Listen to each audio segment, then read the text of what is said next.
最终的表现，我是有看过，所以两个就训练双侧，我们现在只有单侧，可是那个要花钱。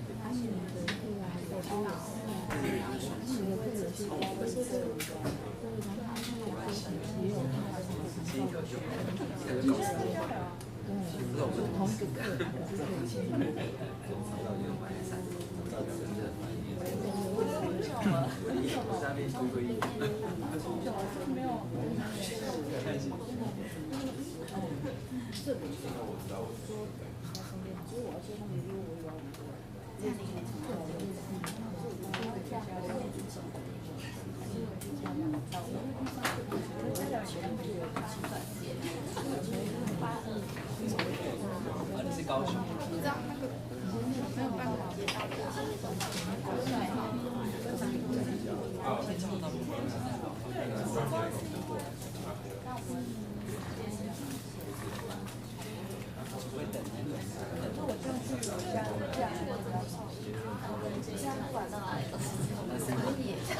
真的会让人傻眼。可以，刚好在前面。有练吗？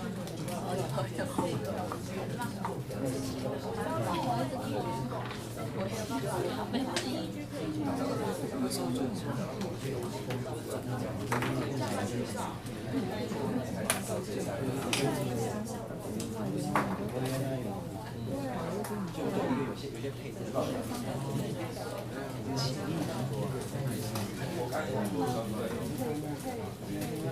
谢谢你，谢谢。下午的课程就即将开始，那请大家就坐，然后要为我们进行下午的课程。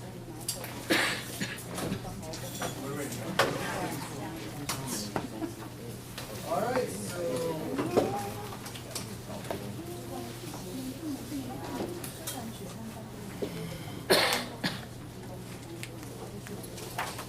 at 1 p.m. we're going to go ahead and get started with our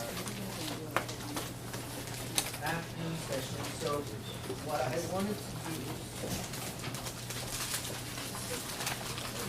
okay, so I want to show you some titles that you can read for specific subjects.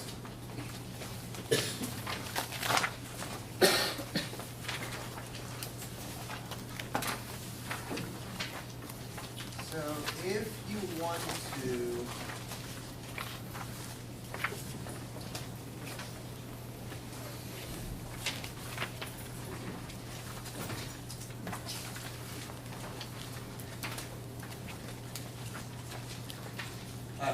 so if you want to learn more about nutrition and the brain, which I recommend you do, you can read the following. The Mood Cure is a really good book which talks about nutrition and mental health. And as a matter of fact, John F. Kennedy University, California, has an online certificate for nutritional psychology. John F. Kennedy University, California, that you can take online. It's an online nutritional psychology certificate if you're interested. It's 9 modules you can take online and you get a certificate, and it's very, very useful. Power foods for the brain, and nutrition neuroscience is full of research articles and evidence-based research on nutrition and psychology and mental health. Now, Brain is by a neurologist in the United States called David Perlmutter, and it talks about the relationship between sugar and dementia and sugar and depression. It's very well written, very well founded. So that's a good one. Let's see if I have the other ones here. If not, oh, here we go. When it comes to exercise and the brain, Spark by John Ratcliffe, a psychiatrist. It's a really good book, and it's very easy to read, and it talks about the effects of exercise and brain. This one, exercise cognition interaction, is very well founded, and diet and exercise cognitive function and neurological disease. So very, very good books that you can read. if you want to learn more about the effects of exercise, nutrition, and other things in your brain. So those are some titles, and I'll share the other ones with you. I just want to show you some of the things I do. So for instance, this is a professional golf player, and as of late, I have eliminated the reclining chair from my office, and every client comes and trains on one of these, which is one of those medicine, physical therapy forms. It's very useful because it keeps the client more focused. So if the client's too tired and they fall asleep, they're gonna fall on the ground. So it works on their posture, which is something we're talking about just now at lunch, right? So posture being really important for the EEG, and they're sitting there, and that's how they train. And I'm gonna play the video real quick.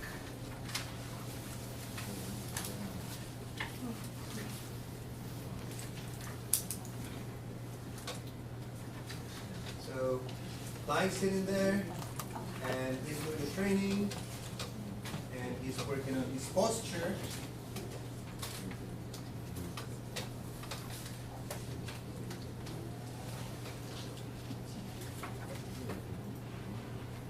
So it becomes really useful. Now, also, I have been combining exercise with EEG. So this is a 11-year-old client that I have, and it's an ADD client. And what I do is I set up a small training mattress here, and we have him do some exercises. So what he does is he comes to the office, and he does about 10 minutes of neurofeedback, and then we do combine it with 5 minutes of exercise, another 10 minutes of neurofeedback, and another 5 minutes of exercise. And it's really wonderful because they like it, and they get better results. So this is one of the exercises that we do. And I just have him do some plyometrics, and what he does is just jump. And everything that I prescribe here is cleared by the doctor. Of course, it's not me doing it, it's cleared by the doctor. And I'm also doing some fitness certifications, so I have the certifications to back it up. So that's one of the exercises. And there's another one, which is this one. And the objective of the exercises is to get the heart rate going, okay? Get that cardiovascular system going. And we get more perfusion, so we are targeting the slow brainwave activity. We're getting it to move. And one of the key elements of exercise is something called BDNF. It's called brain-derived neurotrophic factor, BDNF. Okay? And BDNF is a protein that's secreted by the hippocampus. Okay? It's called a growth factor, brain-derived neurotrophic factor, BDNF. Okay? And BDNF is really important because it's related to neurogenesis. So it's one of the factors that helps in creating new neurons. Okay? So BDNF it's related to neurogenesis, and on the other hand, it neutralizes the effects of cortisol. So it helps with neurogenesis, but it also neutralizes cortisol. Okay? Cortisol is the #1 neuron killer in the brain. So when you have chronic stress, you secrete a lot of cortisol, which is a stress hormone, and that kills neurons. It destroys neurons. And it prevents the hippocampus from creating new neurons, because it is in the hippocampus that we get neurogenesis. When we do exercise, we're producing more BDNF. And BDNF helps create new neurons. So we're doing brain training simulation, and we're doing BDNF with the exercising, okay? And the reason I started combining exercise in my office was because I was referring the clients to exercise programs. You know, one of the recommendations would be you need to do cardio, you need to do exercise. And the clients would go, yeah, we'll do it. And they don't do it. They just don't do it. So I decided, well, you know, I'm going to do it. So I also setting up a small bicycle and we're gonna have the client do some cardio work. So we're gonna combine neurofeedback with the exercise. And if that's something that is allowed here with your scope of practice, I recommend that you do it. I really recommend you do, because the client is gonna benefit more. Some clients are sitting there for 45 minutes, and after the first 25 minutes they go, I don't want to do this anymore, I'm tired, they fall asleep. But when you combine it with the exercise, they feel the difference. They really do feel the difference. And the progress is, you achieve results a lot faster too, and sooner. This is another one, it's simple, but again, we do this for about 5 minutes, and they break a sweat, and they go back and do the neurofeedback, and it's more successful. So what you do is, so we're working on the balance, we're working on the jumping, we're getting the heart rate going up, we're getting the BDNF to go up, and when they sit down and do the neurofeedback, it flows more. So those are the little things you can do. Like I said, I'm setting up the bike, and I'm going to start doing some research with exercise and qEEG to show the changes in the brain that take place. So that's something that you can do, that I recommend that you do. And like I said, anything in my practice is integrative work. One of the other things that we do is functional medicine, which is very important. This is a test that's a food sensitivity test. And it shows what kind of food the client is sensitive to. So what kind of food will cause inflammation in the client. Okay? So it's really important, because if you notice, this client is really sensitive to eggs, and it's sensitive to gluten and wheat and oatmeal. So dairy and eggs, it's really important for this client. So what we do is we exclude this from the diet. Some clients just need to do it for a few months or a few weeks. Some clients need to do it forever. There are clients that will never be able to eat a few things again, but it really makes a difference. I don't know if you have functional medicine here in Taiwan, but you can do a search online, and probably you will have. And if you can partner up with a functional medicine doctor, that would be a great thing. So here's a heavy metal test. So it tests for lithium and all the heavy metals. So heavy metal poisoning is very common in clients with cognitive decline. And it could be any age. It doesn't necessarily have to be clients who are over 50 years of age. There's lots of kids with heavy metal poisoning, especially from vaccinations, some consequences, some vaccination injuries. And I'm not promoting not vaccinating. I'm saying some kids are more sensitive to vaccination, and there are consequences. Okay, vaccinations are important. But heavy metal poisoning is very important too. Because you will see clients will come with low peak alpha frequencies and a lot of cognitive problems, and it could be something organic, it could be the diet, it could be heavy metals. So integrative work is very, very, very important. And how do I do it in the practice? Functional medicine, which is the root cause. So they do supplements, diet and exercising. They do more supplementation than medication prescription, although I refer, and most of the functional medicine doctors that I work with are also general doctors, and they're internists. So they do prescribe medication if needed. But what it tests for: vitamin B deficiencies, autoimmune disorders, inflammations, heavy metal, a leaky gut, food sensitivity, thyroid, and everything in between. Okay, so we look at the brain and the person's mental health from a psychological perspective, from a neurological perspective, but we'll also look at it from an organic perspective. And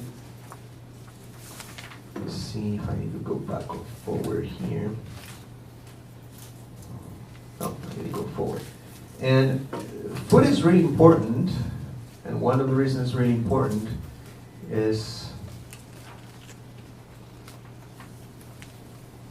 this. This is from El Tiempo, which is the most popular newspaper in Colombia. And this is from July this year. And it says, do you like junk food? 80% of college students prefers it. So it's the food of choice for 80% of college students in Colombia. Their diet is it's junk food based.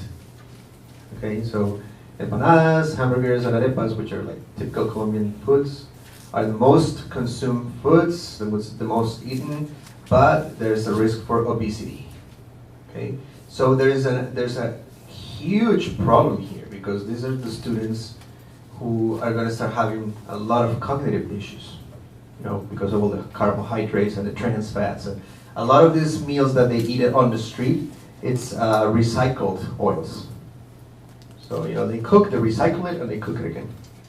So it's very, very, very important, and 80% of college students eat it. So doing integrative work is very good.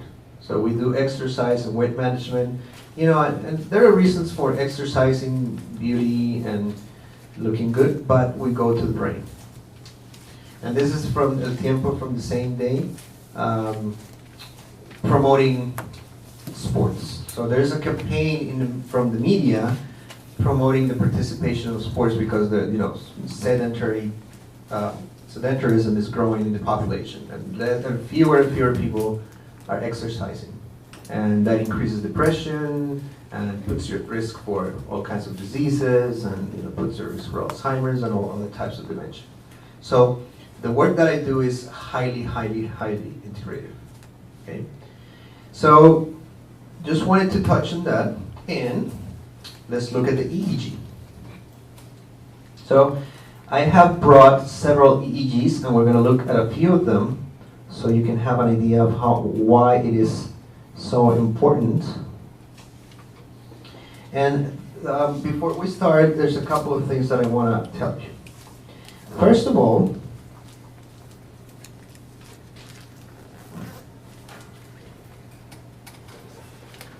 nothing beats the visual inspection of the EEG.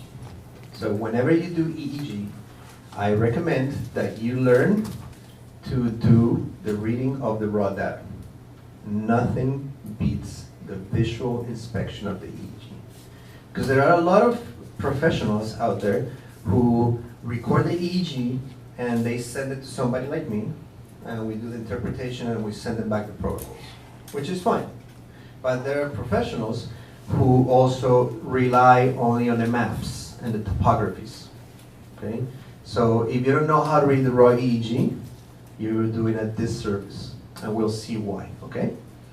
Now, brain waves, to be able to understand what we're going to do now, we need to understand the brain waves. And brain waves have two main characteristics. One is the amplitude, and the other one is the frequency. Okay? Amplitude and frequency. Frequency has to do with speed. Okay? How fast or how slow the brainwave is oscillating. Okay? And that's measured in hertz. 1 hertz, 2 hertz, 3 hertz, and so on. And the amplitude has to do with the size of the brainwave. Alright? So how big or how small the brainwave is. The premise is the higher the amplitude, the slower the frequency. Okay? The higher the amplitude, the slower the frequency. And the frequency and the amplitude are important because they also tell us about arousal. So by looking at the raw EEG, you're going to be able to tell if that client is hyper-aroused, is hypo-aroused, or is going in between the two. It's kind of a mixture of both things, okay? So I brought some examples. I have ADD, I got epilepsy, I got anger. So we're gonna start with some ADD case, okay? And the software that you were using here is gonna be WinEEG from Mitsar. Mitsar is a Russian manufacturer, and they use WinEEG as the software. So this is the eyes open recording for this case, and this is the eyes closed recording for this case. Whenever I record, I I do 10 minutes of eyes open, 10 minutes of eyes closed. Resting EEG. So let's look at the eyes open first.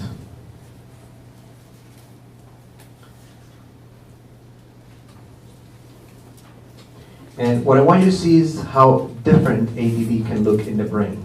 So how we can have two kids or two people diagnosed with the same condition, yet we're going to have a different brainwave pattern. So here's the raw EEG, and this is not edited because I want to show you what the artifacts are and everything. Okay. So what the artifacts are sources of contamination. Those are the artifacts, okay?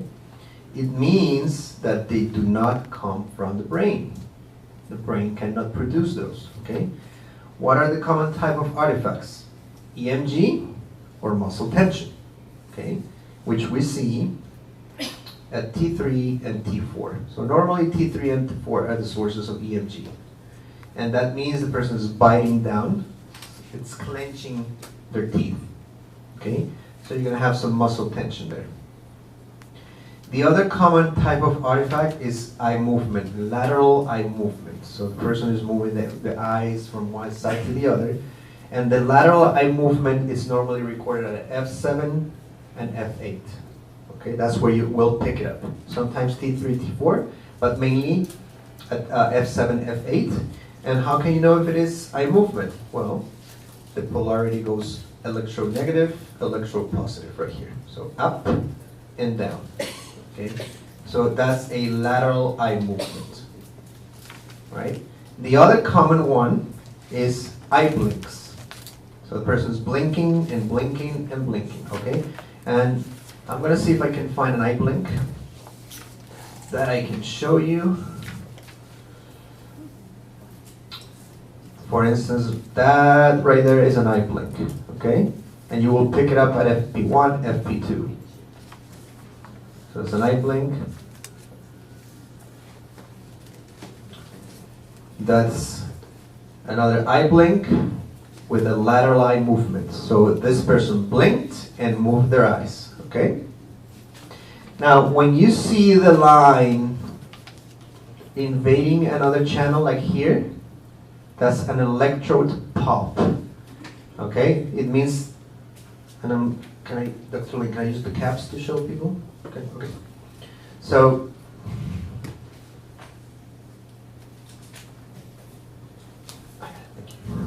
so what happens in an electrode pop, you have the cap on the scalp, and the person will move, and the sensor will move this way, or this way, or this way. Okay? So what is happening is that the sensor is sliding across the scalp and will give you that type of activity.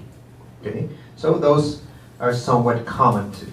Alright? So electrode pops, meaning the person moved, and it gives you that effect.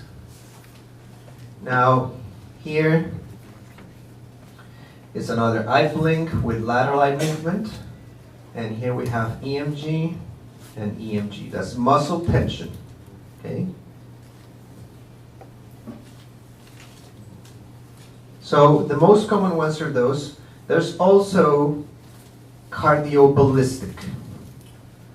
And cardioballistic means the heartbeat, it's filtering the EEG signal. Okay?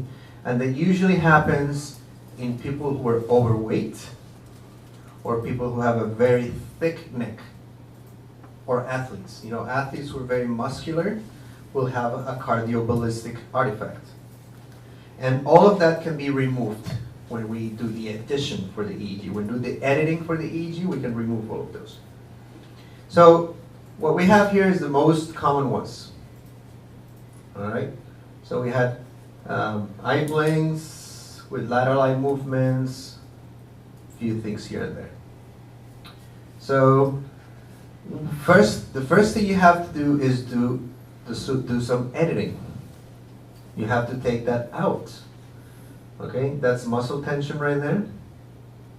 This is a person tensing up, probably frowning, you know, because you can see it frontally. See that? So muscle tension frontally. This person was getting tired. And so that's what we have. So the first thing is we're going to do some editing, okay? Need to take that, because if you don't, this is going to be mistaken for delta, this is going to be mistaken for beta. So the EMG can be mistaken for beta, and the eye blinks will be mistaken for delta, because it's a 1 blink per second, so it's a 1 cycle per second. That's why you get the delta. And we have some sense of movement here, so we're going to have false positives in the interpretation if we don't do the editing. So first thing we're going to do is do some editing. So to do that, with EEG has something called independent component analysis. And what I'm going to do is I'm going to left click at the beginning, and I'm going to move to around the 180 second mark, and I'm going to choose about 230 seconds.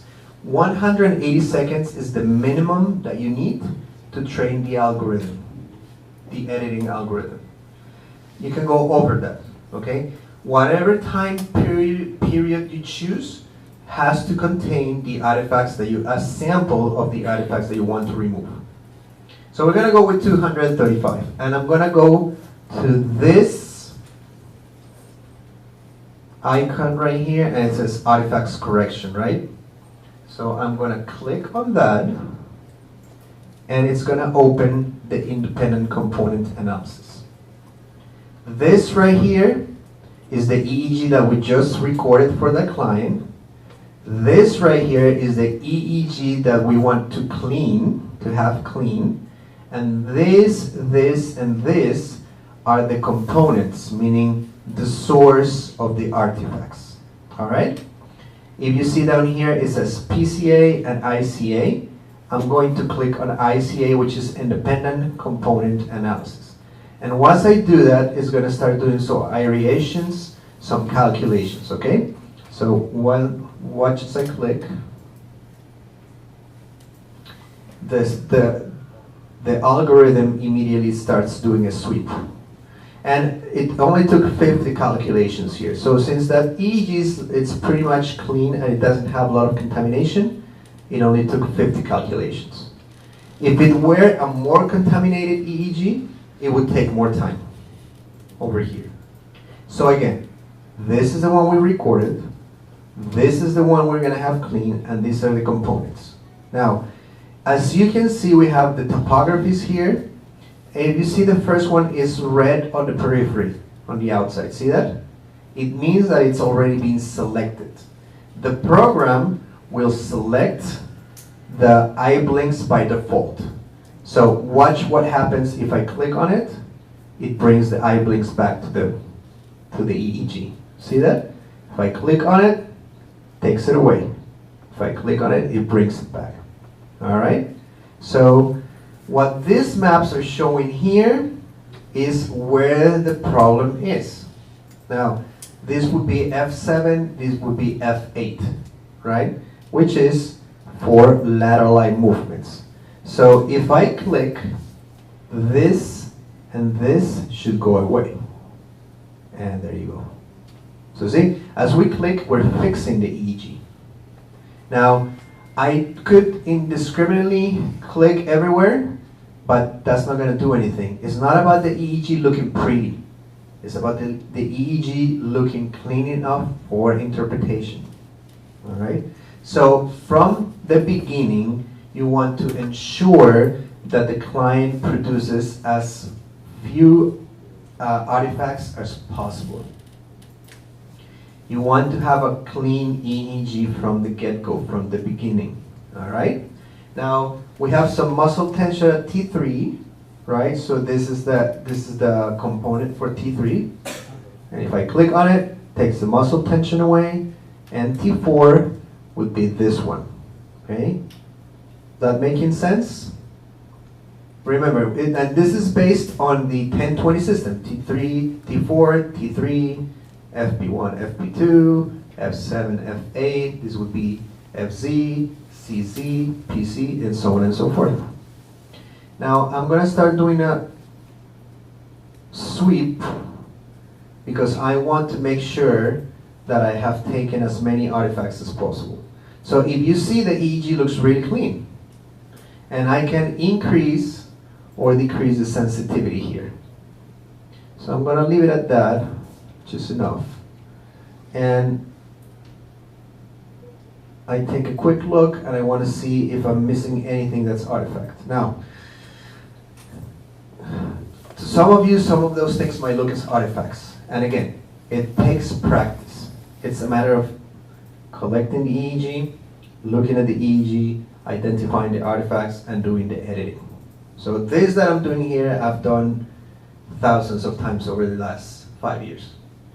And you know, Jay and other people who have more experience have done millions of times over their lifetime. So it's like riding a bike, it's like learning to drive a car, it's like learning a new language. It takes repetition. So I do a quick sweep here, and for instance, there's some muscle tension here with an electrode pop here. See that? So remember the electrode moves. So F7 and F8 have some still.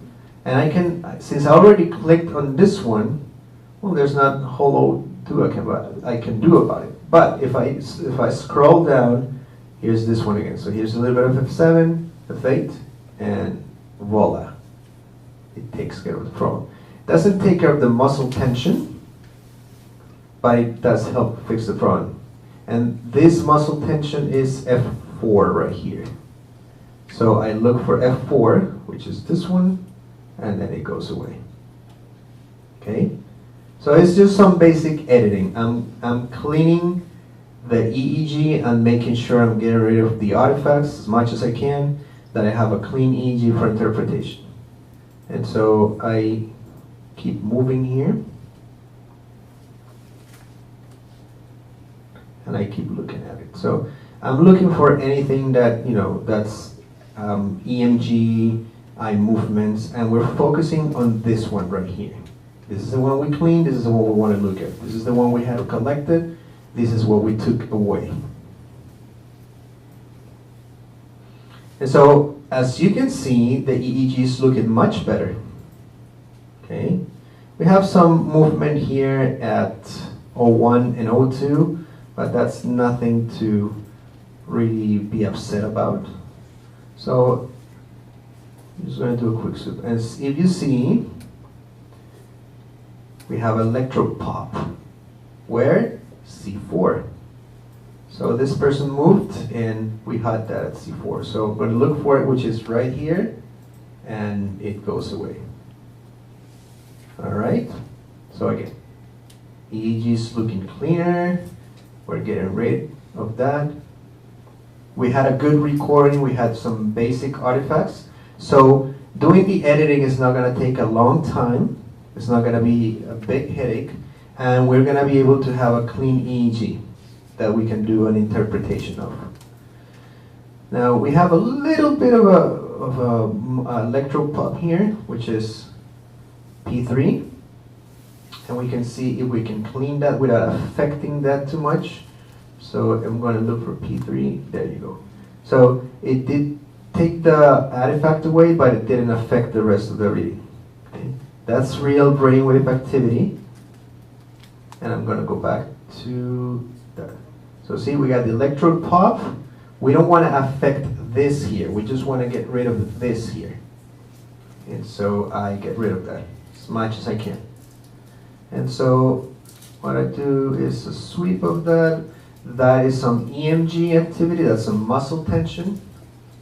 Okay? And we're not going to try to get rid of that from here, because then we are going to affect the EEG. So manually, we're going to be able to take it away. Okay? So we have some EMG residuals. For the most part, the EEG looks really good. And I'm going to click on it and look at how much better it looks. See that? So we got rid of most of the eye blinks. We have real brainwave activity. And so I'm going to look for additional artifacts that I'm going to have to remove manually, because the algorithm is not perfect. All right. So for instance, we have some electric discharge or muscle discharge. So I do left click, right click, and I go to the scissors here, and it cuts it out. So anything with a blue line underneath is not considered for the analysis. All right. So I keep looking here, and that looks good. That looks good for the most part. And we're not going to do a class on EEG editing and anything. So whenever you want to look at it, we can dedicate more time later to it. Now this is an eye blink that the algorithm didn't take care of. So again, left click, and I'm going to go right click because there's some residuals here, and I cut it out with the scissors. And so I keep doing this until I have all the editing I need and I'm satisfied with it so I can do a right interpretation. Now here we have some movement. It's not the end of the world here and here, but just in case, I'm going to get rid of that. And so I keep sweeping and sweeping, and this is real right here, but this is some activity that I want to get rid of, okay? Because that's a movement right there. It's an eye movement. Again, that's movement. See how it pops? So I want to get rid of that.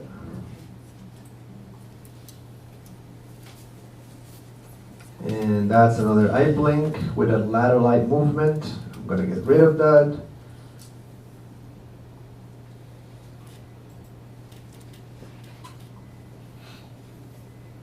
Okay. So again, another one. Another one. So see, this, we're already halfway through.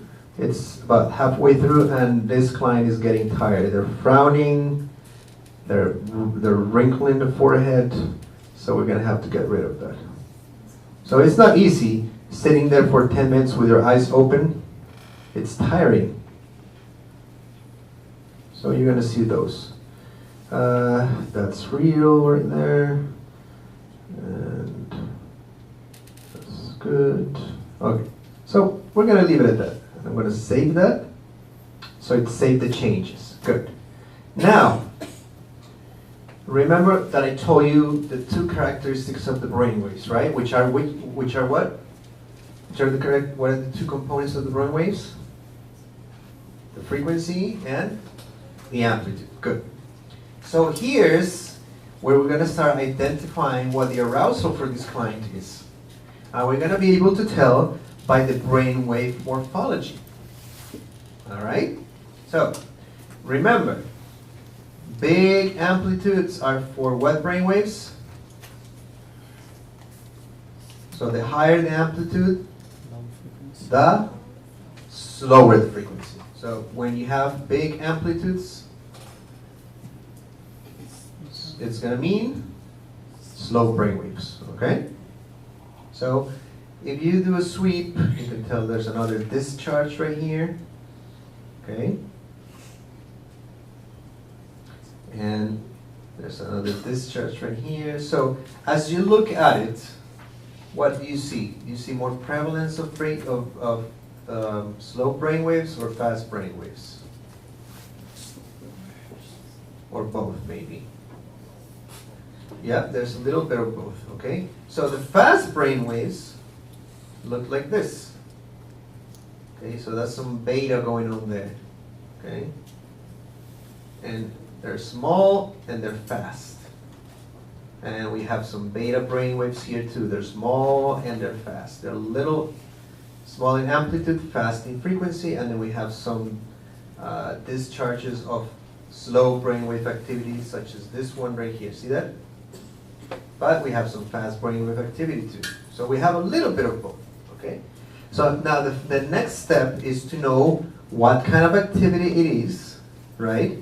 And where in the brain it is happening. So I'm going to go back here, and we're going to start with the analysis. So see this right here? It starts around 5 seconds and a little bit, and it's about 7 seconds. We have a discharge right there. See that right there? If you see that once, it's very likely that you're going to see it again. All right? Once you see something once that gets your attention, it's very likely that you see it again. All right? So we're going to look for that. We're just going to focus on this type of activity. So I want you to make a mental note of that, what it looks like, and I'm going to move the EEG, and you tell me when you see it again. So when you see it again, you just tell me stop, okay?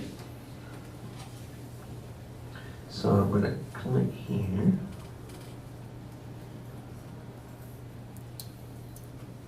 And if you see it again, just say stop.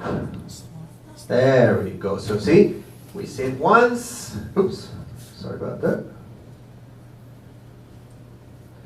We see it once, we see it again. So it happened here, and again it happened here. So it happened at about 5 seconds, again at the 54-second mark. All right? So that's significant. If it is happening more than once, it's significant. Now, that's a slow brain wave discharge right there, okay? And what frequency do we know? Well, we count. So remember, this and this is 1 second, right? So we're going to count cycles. 2, 4, 5, 6, 7, 8. Again, 1, 2, 3, 4, 5, 6, 7, and 8. So that's what brainwave? That's theta. So we have an 8 hertz theta rhythm right here. Okay? And let's count in the back. 1, 2, 3, 4, 5, 6 and a half. Okay? Now, remember, the higher the amplitude, the slower the frequency. So where is the frequency slower in this second? Let's focus on the 54 seconds. Where is it slower? In the front, in the middle, or in the back? In the back. Very good. So you can see that there's some slowing here and there's some slowing here, but this is slower. Why is it slower? Because it's higher in amplitude. Okay? Does anybody not understand this? If you don't understand it, please raise your hand. Don't be afraid. Okay. So, yeah, raise your hand. Let me see. Who else? Okay, so remember, the higher the amplitude, the bigger the brain wave, the slower it is. So what you are going to look at is the amplitude here. So which is bigger, this one or this one? Which one of the two is bigger, this one or that one? The ones in the back, right? So because they're bigger, they're going to be slower. Because the bigger they are, the slower they move. Now, the other way we can know is by counting. So let's count again. 1, 2, 3, 4, 5, 6, 7, 8. So that's an 8 hertz theta rhythm. If we count here, we got 1, 2, 3, 4, 5, and 6. 6 and a half. Again, 1, 2, 3, 4, 5. So it's 5. 1, 2, 3, 4, 5, 6. Okay? So it's lower. So we got 8 hertz here, but we have 6 hertz here. Okay? Is that understood now? Is that understood now? Okay. So, yes, we have a discharge, but it's slower in the back. So, that should grab your attention. And you should start saying, oh, okay, they're slowing, but it's slower in the back. And what area is slower? We got PC, P3, P4, so it's the parietal lobe. So we have 6 hertz theta in the parietal cortex. Let's start throwing out hypotheses. What would you suspect? So what do you start suspecting? So there you go. So you can look at your booklets, and you can look at your neuroanatomy, and then you go, oh, I think is. So what do you think this could mean? What's the significance for the client?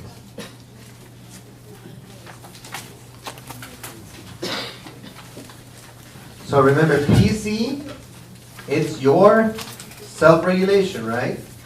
So if it is too slow, what could it mean? It's brain processing speed. So look at your booklet, look at your Brodmann areas, look at your parietal cortex. You got theta, you got slow theta, so you got 6 Hz theta right there. Okay? So what does PZ control?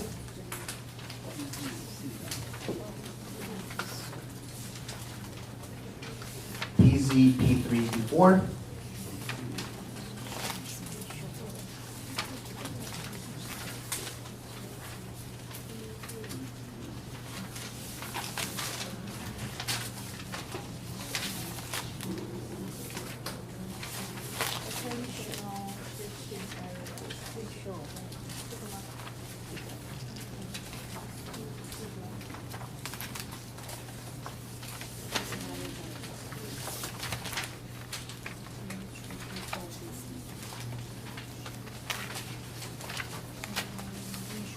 So that's going to be, remember when I told you that that was the attentional distortion of time and space? So PC is that, it's your, your math, your episodic memory, all those things, right? So we have a slower rate. Now, you have the discharge. When you get a discharge like this with containing slow brainwave activity, it means that the brain is going offline. Okay? The brain is going offline. This person is losing track of time and space for that 1 second. So if that were any of you, and I'm talking right now, and this happens, you're going to skip that second in time. And you're going to go, what did Santiago say? Now when you add it over and over and over again, it means the brain is going offline. It means there's hypoperfusion. There's less oxygen and less blood getting to the brain. Okay? So I'm talking and I'm talking again, and in this second I have no idea what the information was because my brain just went. It's if I flip the lights and I go on and off real quick, that's what happened. That's what's happening in this brain. Okay?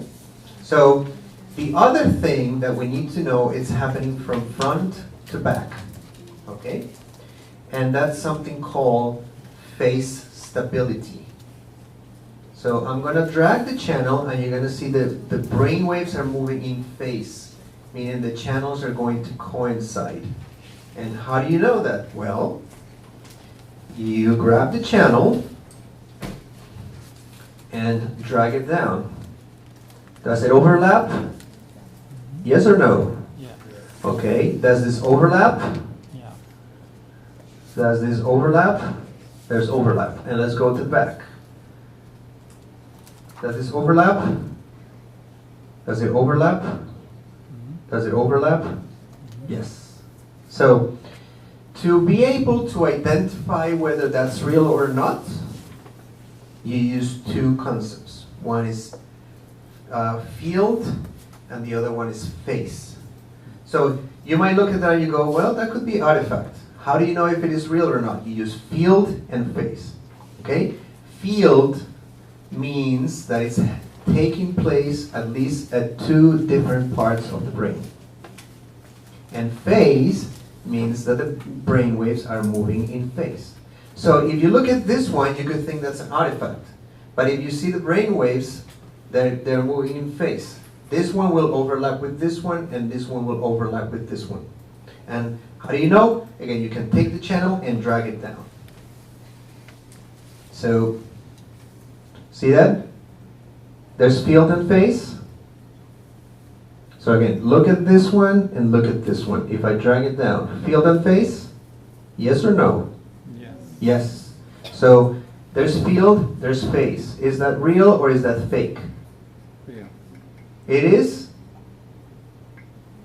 Remember, if there's field and phase, it is real. So is that real or is that fake? Real. It's real. So we have phase stability here. Okay? Which means there's field and phase, there's field and phase, there's field and phase, there's field and phase, and there's stable. There's phase stability, okay? When you have phase stability, you get something called hypercoherence. Phase stability will drive up the coherence. All right? So, to understand hyper and hypocoherence, I want you to do a simple example and exercise. I want you to turn to the person next to you. Okay, so face somebody who's next to you. All right? And we're going to do hypercoherence first. So I want you to look at the person in front of you or next to you, and I want you, when I say 1, 2, 3, go, when I say go, I want you to talk at the same time. Ready? 1, 2, 3, go. Talk at the same time with the person next to you or in front of you. All right? At the same time, the two of you at the same time.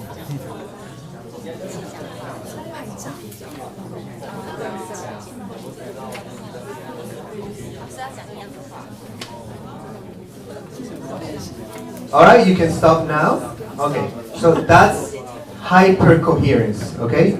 So you can stop now.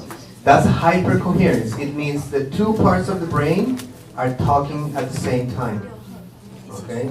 And that is not supposed to happen, all right? That cannot and is not supposed to happen in the brain. So what that means is the front of the brain and the back of the brain are talking to each other at the same time, okay? You have hyper activation of those networks.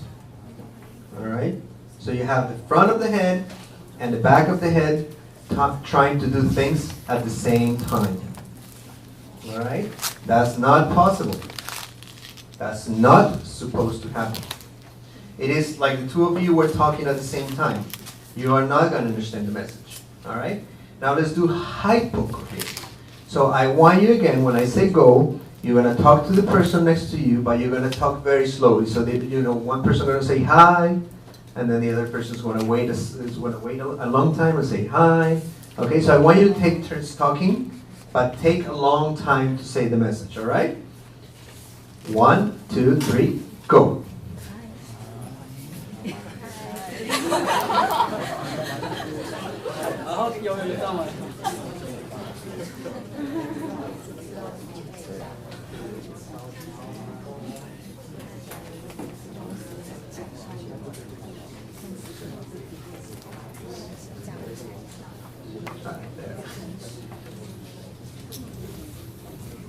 All right, you can stop now.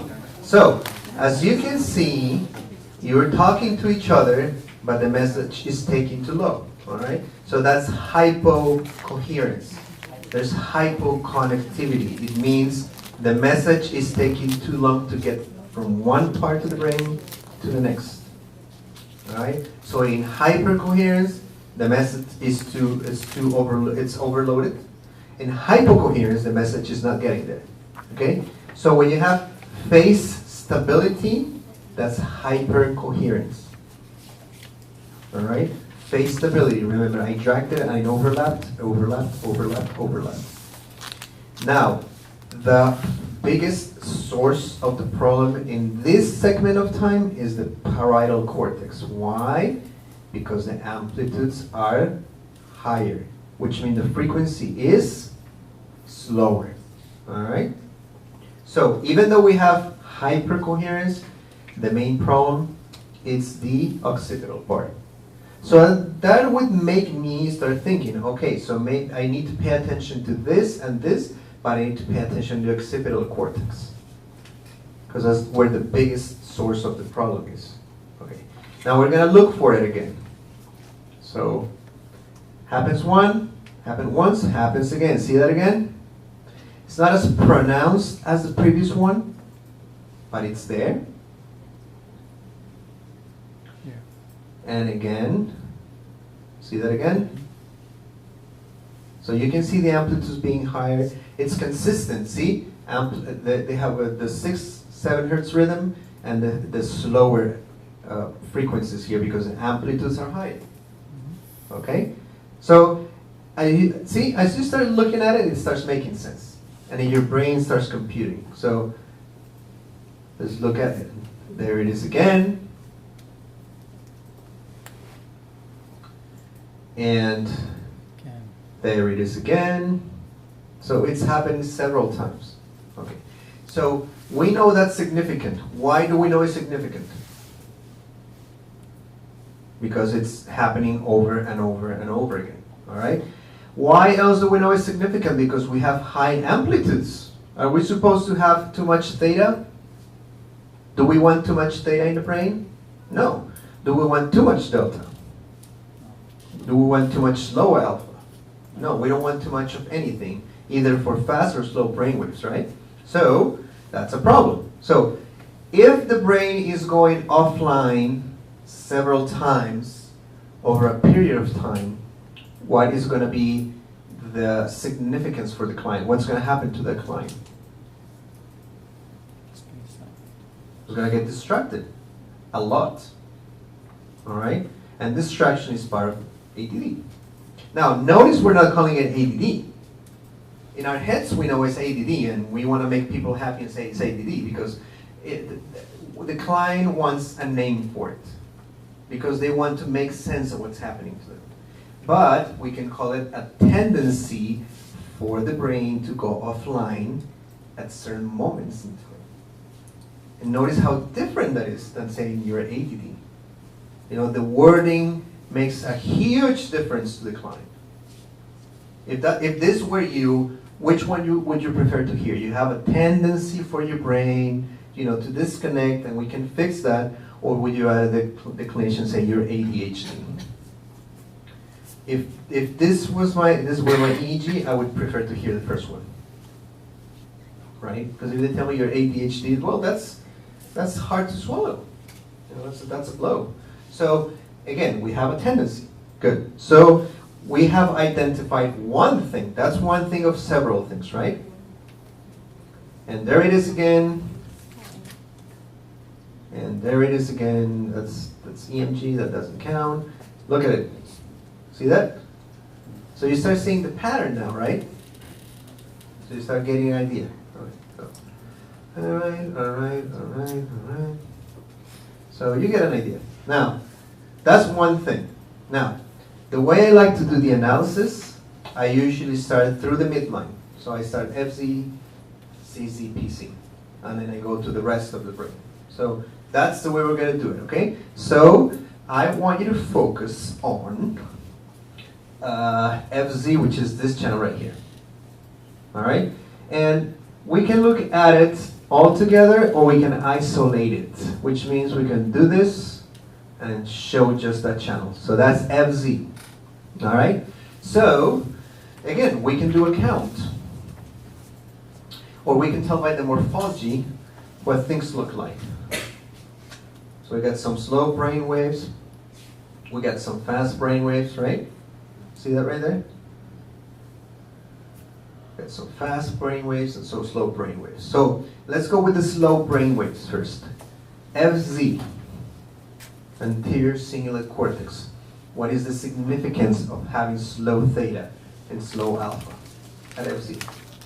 So what do you think, how do you think it's going to affect the client? What's the manifestation going to be?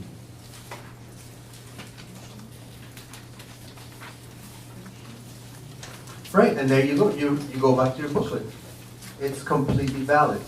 And again, in a few months, you're gonna, or in a few months or a couple of years, you're not going to need the booklet anymore, because by then you will have learned your neuroanatomy from repeating it so much that you don't need it anymore. Or you can refer back to it if there's something specific you want to look at. So it is okay to look at it for now, and whenever we start in this field, we'll look at it. So that's completely valid. But if we have slow theta brain waves, so we have about 6-7 hertz at FZ. What's the significance? What are you going to suspect is happening? Attention. What else? There's problems with motivation, so probably the person is poorly motivated. Maybe. What else?